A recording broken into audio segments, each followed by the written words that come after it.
Tenga wana masanano ndaupatsa maonera kuti mutonera kuti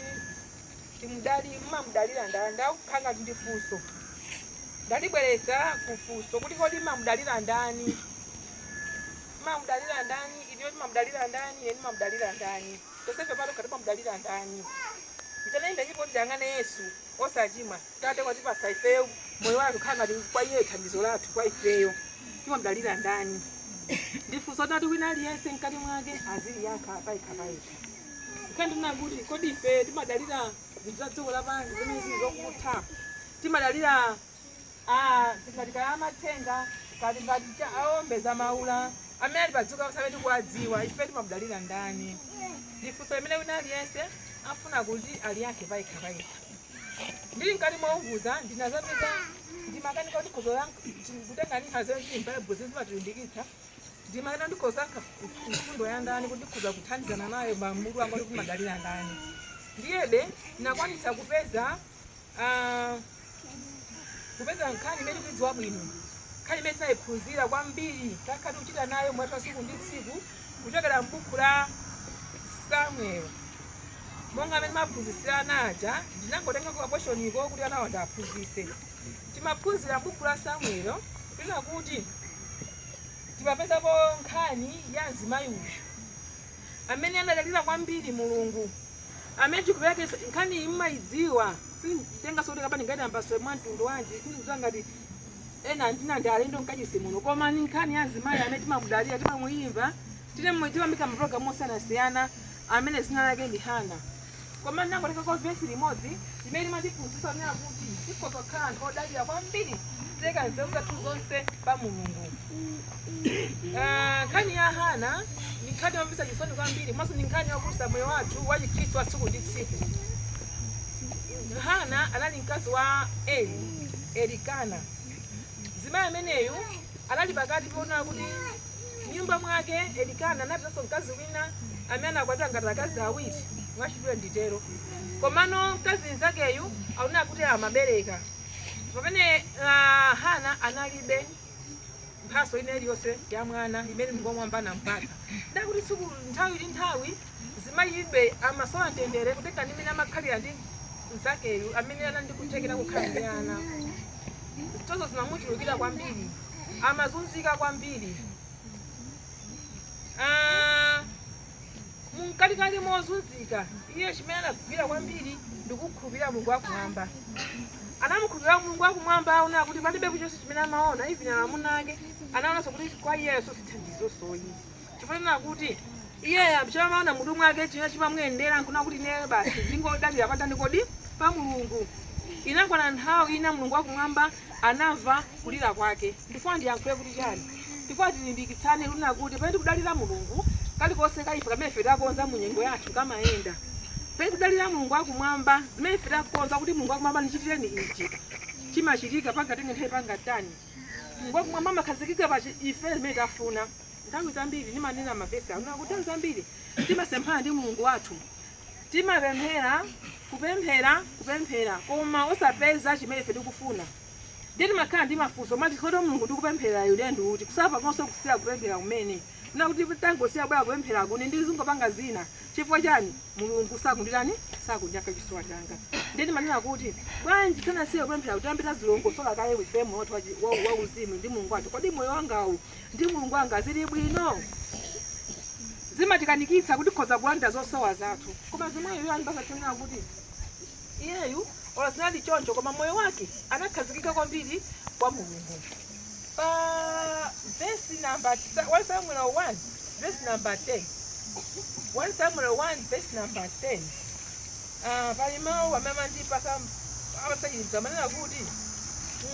ndipo mkazi wanali ndi mtima wawa napemphera wa Yehova nalira misozi. Nalonjeza chowinda nati Yehova mwa makamu mukapenya ndithu kusaka kwa mzakazi wanu kukumbukira ine ndikusayiwala mzakazi wanu mukampatsa mzakazi wanu mwana wamwamuna ndidzamupereka kwa Yehova masiku onse a moyo wake ndipo palibe lumo limene lidzapite pamutu pake. Zimayi uyu anaona kuti palibe kanthu kalikonse kamene iyeyo akudalira koma pa Mulungu yekha akutengano stepe akumuza Mulungu akumwamba unena kuti ineyo ukapanga kuti chifukwa changa ichi ndikupereka chowina thaneki ndapeka sozi manena kuti nthawi zinati mata mwina kupempha osalandira zimakhala kuti mwina ifeyo moyo wathu sinautau chifukwa kuchita bwanji ni Mulungu maso pali njira ina amene zimaya kuti phunzitsanena kuti anawinda timakusowa kuwinda kulonjeza kupangana naye Mulungu pangano Mulungu akumwamba ine ndikupangana nanu pangano ichi mwe kuti pangira zakuti ineyo ndzakupasani izi tapangapo ndangana amene napangapo osalandira ndanga amene apanga kuwinda wa Mulungu kuti khumudwitsa ndanga tipemphereso tiwindese ine zimayo yona ndilimbikisa nena kuti nthawi zambiri tikamudalira Mulungu tafikapupemphera sizikutheka tikufika ndimbowinda zimayo tumbuya pankapemphera anapemphera nkufika poti ineyo bwa ndingotani ndingowinda mwana mmodzi yekhayi chifukwa timauzana akuna kuti anali mwana mmodzi yemweyo ndipo ananena kuti ne mwana amene akangoti mwandipatsa Yehova wamwamuna ndikamusiya kunyumba kwanu ntchito zinake nthawi zina timavutika kuti tipeze zosoka za mwathu tsiku ndi tsiku kuti Mulungu atiyankhe chifukwa mwina sitipangana naye Mulungu pangano Mulungu akuti pangafe okhala bwezi ndapeza kuna kuti ife anthu adziko lapansi Mulungu amapa sitipangana naye pangano koma za dziko lapansi timapangana pangano ndizoona zabodza za dziko lapansi timapangana pangano mukutenga ngongole iyi tikukupatsani koma ineyo ngati mng'onosi mukabweza cha ayi ndi munda ayi ndikunama muchasukuwinda koma timakanika kuti ife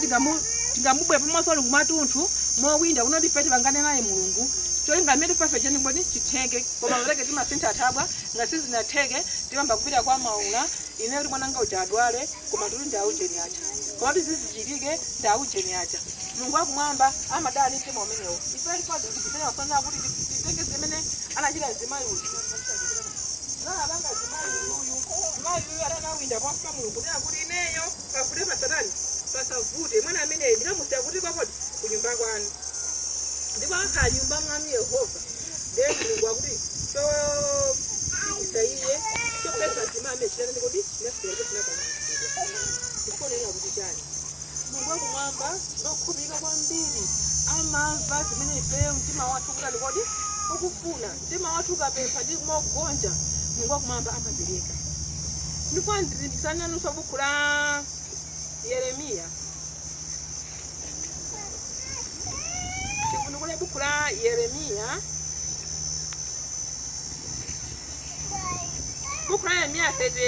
chapter 32 verse 1 verse 26 para 27 pamene notikona no anthu ena amene ana Yeremiya anayankhula nayenso ndi Mulungu ndiyeno Mulungu akumutsimikizira Yeremiya kunena kuti ineyo ndikuthekera kwina kulikonse kukupangira iwe chimene kunani kodi ukufuna chifukwa nditsindika kunena kuti Mulungu akumwamba andikuthekera kunena kuti ife ali pansi chimene tiwathu kunani kodi ukufuna Mulungu akumwamba amapereka zimene timafanira kodi wafuna chifukwa iyeyo mphamvu timve kuti Yeremiya anatsindika bwanji pa ukulu ndi ubwino wa Mulungu Yeremiya 32 verse 26 ndipo anadza mawu a Yehova kwa Yeremiya kuti taona ine ndine Yehova Mulungu wa anthu onse kodi kuli kanthu kondilaka ine ndifunso limene Mulungu akutani akufunsa Mulungu akumwamba akuchita kufunsa akumfunsa Yeremiya kodi pali chimene ne chingandilake ine ndile Mulungu akumwamba mwinjani kodi mphamvu yonse nthawi zati kamapemphera kagwada pansi ndikungoyerekeza pemphero lija ndikusalandira timaona ngati kuti timamuchepesa Mulungu akumwamba kuna ngati kuti Mulungu akumwamba sanali kodi sanali yake koma papa Yeremiya Mulungu akumuyankha Yeremiya mnyengo zimene iye anakumana nazo kodi ineyo sindine Mulungu wako okupasa china chilichonse kali konse kamene kali padziko lonse ndinalenga ndine ndingalephere bwanji kupereka mkomwe tikavundukula mjeni Genesis Bible limatira kunena kuti pachiyambi Mulungu anayiwa dziko lapansi tikafika m'buku la Hanna amazoti pachiyambi panali mawu ndipo mawu anali nda Mulungu ndachani kusono kuti kene kali konse kamene Mulungu adalenga sana gwe ndi chani kodi ni manje amangone oranjira afa lero dalisikani nekutani kodi kudalisika ndiye zingamuvute bwanji Mulungu akumwamba kunena akapereke kuthekera kwa inu ndine amene tikumana ndi nyengo zokhwima timavutika ife nthawi zambiri kusakasaka mathandizo pakuti tsiku ndi tsiku mwina osapeza koma Mulungu akumwamba kunena kuti ineyo ndine Mulungu wakulenga china chilichonse chimene nalenga palibe china chake chimene chinganditani kodi chingandikanike ine ndimapereka ine ndineyo amene nalipo amene ndakhala amene ndakhala ndili kunthawi ndani yachimaliziro Mungu akutindikiza buku la Yeremia kuna kuti pameneno Mulungu akumiyankha Yeremia kuna kuti kali konse ko kamene kali pa dziko lino lapansi kali konse kamene Mulungu adalenga ndiye kanike bwanji Mulungu akumwamba kuti endera ife nyengo zathu zingamwepeke bwanji Mulungu akumwamba kuti basafika kuthekera ndi mphamvu zotikhoza kuboleza ndikupera osawasa tsiku ndi tsiku timakhala ndi nkhawa chifukwa chosaona kuti kodi mawa kucha bwanji timakhala ndi nkhawa ifuna kuti mwina mawa ndikhoza manzo zani koma tikhane Mulungu akumwamba festika khale ndi nkhawa chifukwa Mulungu akumwamba anakonzatu zonse pakalasi timaphunzira phunziro lina kuti ngati tinalivesa phunziro chakuno bwino timaphunzira za azimayi wa ku Samariya zimayi ku Samariya ayu timaphunzira kuti Ayuda ndi Asamariya ankayambana mava phunziro lija ngati timamvetsera bwino tipofuna kuti Ayuda ndi Asamariya anthu achankayambana palali kangano pakati pawo samabwereka na ivini ziyani kodi ziwiya ndiye pakubwera Yesu pakati pawo pakati pa Asamariya ndiyani kodi ndi Ayuda tinaphunzira za Nikodimo tinaphunzira za azimayi wapachitsime ndi Nikodimo akukumana ndi Yesu munthu ayotani kodi imodzimodzi chimene chikusaona kuti Yesu Khristu akabwera pamalo akasakamana kodi kamasika mukuona azimayi kuja tampeza unati akufuna madzi akumwa Yesu Khristu koma Yesu Khristu amalanthula madzi akumwa inina amene timamwako mpopera inakasitankhani kuti Yesu Khristu amafuna kuti ampase azimayi uja madzi akumwa nkhani natangalirani kodi atembenuka ndili manena kuti nthawi zambiri tikamaphunzira tikamakhala pamalo nyengo zathu akhali Yesu jakuta akuona inali programu ya Yesu kunati ngakapezeka pakati apo nina mikangano ya anthu awa ndi anthu ayikhoza kutani kodi ikhoza kubwerapo ndiye pamene Yesu Khristu wakhala pakati pathu ife pangavute pangatani munyengo zimene timakumana tsiku ndi tsiku tikhoza kuvukamo chifukwa palibe chimene wakumwamba chimandani kodi kutangwa papa takhala pano timene lili panopa Mulungu akumwamba akudziwa lingati lawina aliyense amene akulingalira pano ene feti ni nkhawa kuti mande mvula ikugwa kodi likantenga kuti fetereza ndionama ndi nkhawa ivi limbea kuti tilibe kodi ikamagwa mvula ine ndiye ndiyambira pati koma nkhawa imeneyo mkati mwa mtima mwanu Mulungu akumwamba akutani kodi akiona zunga kuti mkhaye chikhulupiriro makhaye chikhulupiriro Mulungu akumwamba abwera adusira mwana mwanthu ena zosowa zatazani kodi azipeza timakhala ndi nkhawa zosatasiyana mwathu wa tsiku ndi tsiku koma mukona kuti sadere nkhawa ife kuti kodi mawa ndi janji kapena mawa ndi farati akuti kama amaziwa ndani kodi Yesu eka kumbe wina aliyense amene anganene kuti ineyo ndikudziwa sogola njira ya fali ndikulidziwa hayi palibe koma simangodekera una kodi ife Mulungu akuna fya ni moyo wathu wa tsiku ndi tsiku moyo wathu akuti chandizo kamba za tsiku ndi tsiku ndikundukuleso Yeremia yemwe uja 32 verse number 16 mpaka na 18 Yeremia yemwe uja pamene yatatangira kwa Mulungu ndakuyamika Mulungu wakumwamba chimene anandani kodi anamupangira ndipo nditapereka kalata 16 ndipo nditapereka kalata wogulirayo kwa Baruki mwana wa Neriya ndinapemphera kwa Yehova kuti 17 Yehova Mulungu taonani inu munalenga kumwamba ndi dziko lapansi ndi mphamvu yanu yayikulu ndi mkono wanu wotambasuka palibe chakulakani inu 18 amene muchitira chifundo anthu zikwizikwi nimubwezera mphulupulu ya Atate chifukwa cha ana awo pambuyo pawo dzina lake ndi la Mulungu wamkulu wamphamvu Yehova wamakamu tikumumvasa baba ujeni Yeremia akutokoza akuonaso ukulu wa Mulungu akonaso kuthekera kwa Mulungu akuyami tifate ngotsindika ukulu wa Mulungu akonaso ubwino wa Mulungu nati akona kuti ino ndiye Mulungu amene muli Mulungu amene muli Mulungu wamphamvu zonse nthawi zina Mulungu amatipangira ife zazukulu koma kuti tibwere pakati apa tinthokoze Mulungu kuti ne Mulungu dziko mukambiri ife chakuja kuti chichi tibwere mkachija chapo chitika kodi tatina ikaponze uzatu tipo anthu ambiri anyikanzeza tipazizo life libange mazakanika ndikunama ndekapo kuti kwesa panga nzezo zose kuti tapanga chakuti malaya koma kukanika koma zinthu zina mwa sinayekeza sonkoma nkuzilekeza kuno zakani kodi tasilandira koma kuti baba maso Mulungu mwina ndimthokoze kuti Mulungu zoko mukambiri nayerekeza iji kwa Mulungu mwachikwanirira ndema pedu yake timasintha sonyengo pati apa sizinatheke ndingati sizinatheke chonde tapangeni apa ndicha bwanji ngopita kwakuti aja ndipite kwakuti aja zimene Mulungu akumwamba amadana nazo apa Yeremiya kuti tsinizonena kuti palibe mphamvu ina iliyonse pa dziko lapansi imene ingapose Mulungu akumwamba toto tikangokhulupirira Mulungu akumwamba ndikumudalira pa machacha athu tsiku ndi tsiku kandi mavuto anja amene akumana nawo kandi mavuto anjala kandi umphawi kandi kusukulu kumene zikutivuta kupempherera mwana kuti uyu mwana uyu chonde ataseguka mutu koma ife ngati makoti timakhala patsogolo kuti koma uyu ndipo sizingatheke timapatu ndivuto koma tikhene pa Falkland tithandizemo ja Mulungu akumwamba ali kuthekerako sithanyengo imene wana ngati ndiyotani kodi njolimba pa moyo wathu wa tsiku ndi tsiku Mulungu akumwamba ndikuthekera kona kuti ifeyo tilandire zosowa zathu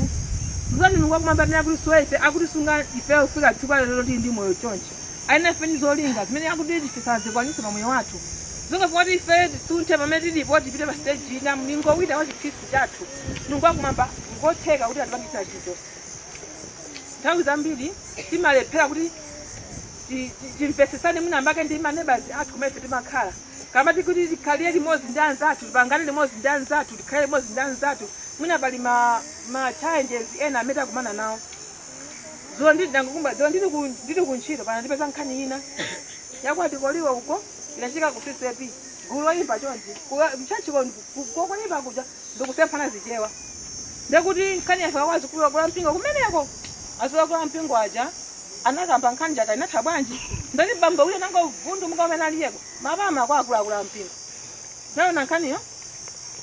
mapama makamba bwanji nkhani zakuchalichi kukwaya akazanganeyo ine munanga wakazi palibe makuzanda kuti mnzake kazi wanga milandu mwaona nkhani pamene mkaziyo sana kafulokoze kumpingo kuti amunanga sabu ujeni sana kauza kuti amunanga akana tikhadisa kambiri sana kauze amunanga atakana zisiye mbizo panda chiro kusakheso bwalo iye nango akhala kolo pacha nkhani ndevutani akula mpingo atani kodi atamenyidwa kulephera kolo sapo uzimu kuti nkhani zikambe mwa uzimu mapeto yake tikamakamba mosalongosoka bwino zimakabwesa phoso ngati lililo imeneyo ndeti mulole Mulungu akumwamba pamene ife tipanga program wathu tsiku ndi tsiku pa mpingo pathu kandi kumagumo kwathu kumachani choyambira timudalire Mulungu akumwamba chifukwa tingadalira Mulungu akumwamba kena kaliko samene ife titati tichite sanjekeze kakhani malinga ako titati tichere ife tikadutsa chifukwa chani takuvala mphamvu za kumwamba Mulungu akumwamba mwini mphamvuzo ali mwa ifeyo mwini chilengedwecho ali mwa ifeyo mwini kalikonse ali mwa ifeyo tikagonjesa anke sanjekera akhati wachoka uko ndi adani yake akuluakulu mwa mtundu wanje ife tikagonjesa imasaka nyimbo yake naemba azimatolika kuti ndayima papiri kola sokhaje pango sangalasa ona mondo andiombe sitidzaopa kuma kwa Satana chifukwa yani ndayima nditani kodi ndiyeti ndamuna omweyo ndakazomweyo amene ayima ndi Yesu Khristu nadziwa kuti iyeyi ndi chilichonse mwa iyeyi muli mphamvu ina yonse ilimo ndi amene angagonjese koma mopanda pima mwa Yesu Khristu ndikuvala za Yesu Khristu sitingagonjetse tikakumana nawo kunyumba kwa namuntu akati kugwetsa aneba mwina nkhani ya mwana nayambana aneba mwana khofi kuti menyana wathu mwana kwa 40% nagwirane ndi Yesu sitinemenji tikahibusa ndewo ndeni makamveka nkhani ali koma twa service day amenyana kuti nkhani yake yarana koma tikalimba nji mena kunenera Yeremiya unakuti akudalira mphamvu ya Mulungu akumwamba ndimene ali nayo ife bemeka ngalitekese sitingatekeseke nchina lili yonse chita kutali otakani nkhawa ya mtundu wanje sitingatekeseke titakumana mavuto mtundu wanje timakumana nawo mavuto mu offices mwinuyo kumona kuti zinakuyankhula anthu awawazi ndi iweyo pana lero koma kangoumuza Mulungu kuti ne Mulungu ndafika ku office kuti tsiku lalo mawu chambia ndi mapanga zimezo kangofika pa mpando ndimamba ndawera makayi nkhupa ndabwera ku office kuno ndikumana ndi amitundu ndimamuza Mulungu koma musalole Yehova njoke masopa nde ola munthu akutekesa mwa mtundu ola kunyoza oli pomwepo umazozoti iwe wava ndani chimwe chatima iye chamangochita manyazi kuti awawawa kuti ndotani uyu kwagwiza ndasamagunyizika chifukwa chani chinavala mphamvu yake yamuni china chichonse kumwamba ndi dziko lapansi. Tikamudalira Mulungu ife sananjirekezi tiseweresa. Tikamudalira Mulungu akumwamba mashenji athu tsiku ndi tsiku ife pangavute pangatani pangalemere pangatani ifeyo tikatekeseka chifukwa chani takhulupirira Mulungu. Ndimalize ndi vesi imodzi la Yobu imene Yobu kujaza kwambiri pamene iyeyu amaona kuti naisala kuma ndi nyengo zake zolimba ati kuma ndi anthu ososokoneza ubongo omutuma mauthengola kuika kuti Ayobu nanu ini ndawanganizi koma Yobu sanatekeseke onkhani yapeni amakamba apapai sanatekeseke peni naye mkazi chakutheka amamunena paliwe dina lake timati chani wedi imene simayosabereka timati gojo eti amamu ankwa system ichene wedi imene lolo kuti gojo ukanduze chani nina pene Hanna sanga ntime mwana peni na kuti pakati kema zako mutuka mwana ngaibwa osakabala wako mwana zimakhanga zimezo eti ndeti ku pesa zima yu Hanna analolimba ntima chimozi so ndi Yobu Yobu alakumani mavuta amene ndi kunokeni Yobu amapesa Yobu 42 kumapita kweni kwa Yobu ata kumani mavuto ose Yobu amene adusa moiye mumuve Yobu zwana yankhula mwampeza kumwasanga nda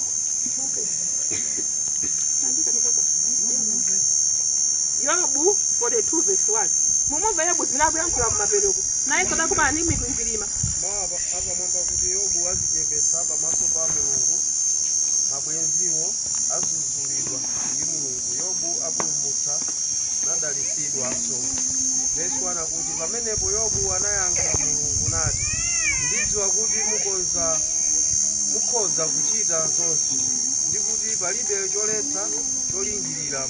chanu chilichonse. Verse 3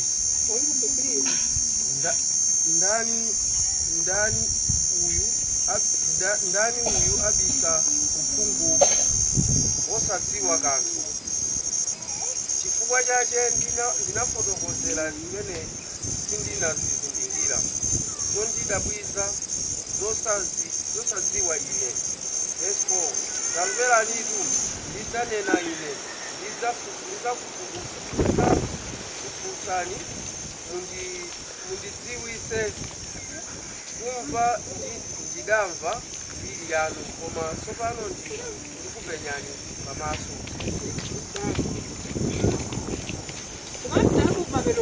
Yokwata kumani nyengo zake zolimba yokwata kumani mavuto tibe ipasa kuti Kristo ya Yobu ibiso semene ifera Kristo imadifikiso na kuti pamene kumani nyengo zolimba kaibe pamaso pako Yobu ni zimayo yusa kusiyana akufana zinjika zawo imadifikiso sonkati maizwa bundu kuba fanya Yobu nana kumana zo Yobu Mulungu anampasa mpata solangirekeza kuti kamuyese nda Yobu ndipo Yobu anayeseda kotheratu mene Yobu akanatia ndikhala kuti Yobuyo anali pa zero ndona anali nkina kali bose koma fana Yobuyo sanafune kusintha chimene ya anali. That's why ukukhomeza Yobu chapter 42 cha Yobu kuti mungayiwerenge bwino mukafoti Yobu akwamika zimene Mulungu kumapa ontani kuti pamuchitira komanso kuti mumvesa Yobu anazindikira kuti nema kondo kumana nawo Mulungu akumwamba wanani kuti walola kuti ndusemo kuti ndusemo mavuto amene wa Mulungu akumwamba walola chifukwa Mulungu akumwamba kundidziwa ine chikhulupiriro changa pamene nakhulupirira ndani ndiye kuda kusimba ubwino wa Mulungu wa mtani wamuchitira ndifuna kubesha chimenechi china kuti nthawi zambiri mavuto amene kumana nawo tsiku ndi tsiku ndikumadera nkhawa kuti nene nditola nazo kuti Mulungu amakhala walola Mulungu amakhala wadziwa kuna kuti tsiku lakuti ayima mzakumandivutira kuti